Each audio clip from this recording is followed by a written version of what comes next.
अस्सलामुअलैकुम वरहमतुल्लाहि वबरकातुहू। उम्मीद करता हूँ कि आप सभी हजरात खैरियत से होंगे।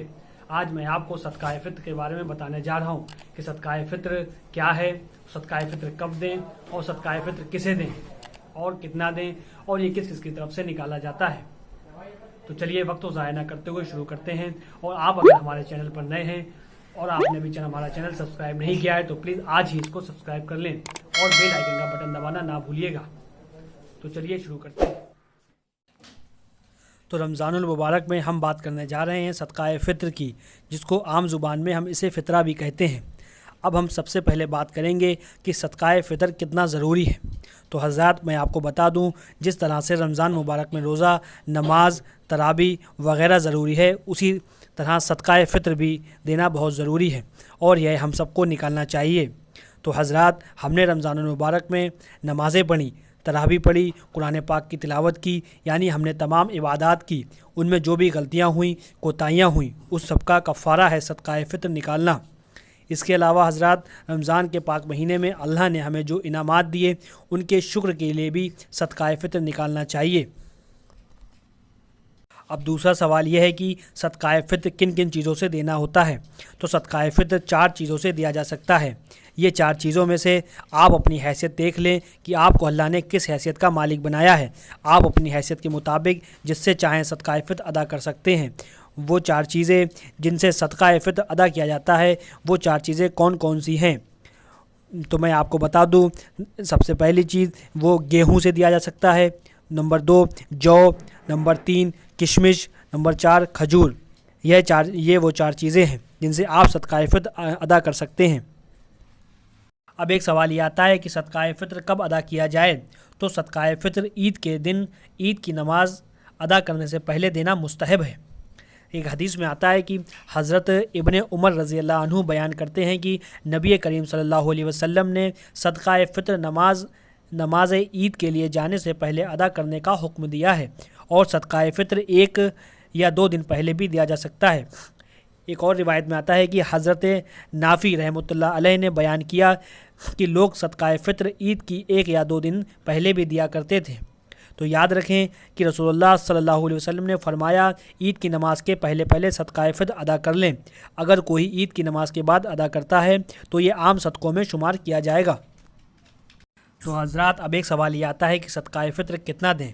तो मैं आपको बता दूं, बुखारी शरीफ की हदीस है कि हज़रत अबू सईद रज़ी अल्लाह अन्हु से रिवायत है कि हुज़ूर सल्लल्लाहु अलैहि वसल्लम के ज़माने में खजूर, जौ, किशमिश और गेहूं वगैरह में से कोई एक चीज़ 1 सा सदका फ़ित्र के तौर पर देते थे।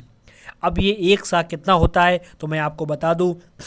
नंबर 1 किशमिश 1 सा यानी कि 3 किलो 150 ग्राम एक आदमी के हिसाब से, खजूर 1 सा 3 किलो 150 ग्राम एक आदमी के हिसाब से, और नंबर 3 जौ 1 सा, ये भी 3 किलो 150 ग्राम एक आदमी के हिसाब से, और चौथा गेहूं 1 सा 1 किलो 600 ग्राम एक आदमी के हिसाब से। तो मैं आपको बता दूं, क्योंकि पहले हुजूर सल्लल्लाहु अलैहि वसल्लम के ज़माने में किलो तो चला नहीं करता था, वज़न सा चला करता था। तो अब उसको कन्वर्ट करने में उलमाए इकराम की राय अलग अलग हो गई है, क्योंकि कोई 1 किलो 600 ग्राम, बाज़ 2 किलो बोलते हैं। तो मैं आपको एहतियात के तौर पर बता रहा हूँ कि जो हमारे उलमा और मुफ्तियों की राय बनी है कि आप गेहूं से सदका फ़ित्र निकाल रहे हैं, तो एहतियात इसी में है कि आप 1 किलो 750 ग्राम एक आदमी का सदका फ़ित्र अदा कर सकते हैं। और अगर आप जौ, किशमिश और खजूर से फ़ितरा निकालें तो आप एहतियातन 3 किलो 500 ग्राम निकालें। अब आप जिस जगह भी रहते हैं तो आप अपने एरिया के हिसाब से 3 किलो 500 ग्राम जौ, किशमिश, खजूर जितने में आती है उतने रुपए भी फ़ितरा अदा कर सकते हैं।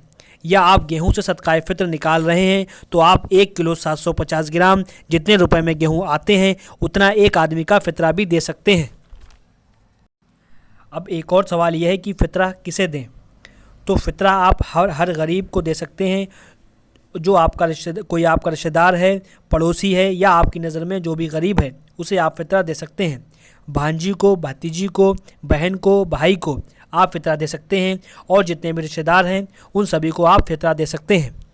अब फ़ितरा किसको नहीं दे सकते, तो फ़ितरा आप एक छोटा सा फार्मूला इसके लिए समझ लें, याद कर लें कि हम जिनसे पैदा हैं या जो हमसे पैदा है उसे फ़ितरा नहीं दे सकते।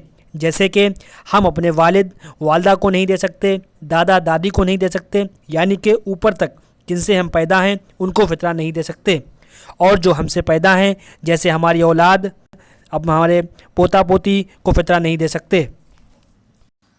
अब हजरात एक सवाल ये आता है कि फ़ितरा किसकी तरफ से निकालें। तो हजरात घर में जितने भी मेंबर हैं, चाहे वो नाबालिग ही हों, सबकी तरफ से सदक़ाए फ़ितर निकालना बहुत ज़रूरी है और ये वालिदैन की ज़िम्मेदारी है, यानी वालिद की ज़िम्मेदारी है। लेकिन बच्चे अगर बालिग हैं तो उनका फ़ितरा निकालना ज़रूरी नहीं, वो अपना फ़ितरा ख़ुद ही निकालें, वही बेहतर होगा। उम्मीद करता हूँ कि आपको हमारी ये वीडियो पसंद आई होगी। अगर आपको हमारी ये वीडियोस पसंद आई हो तो आप इसे लाइक करें और शेयर करना ना भूलें।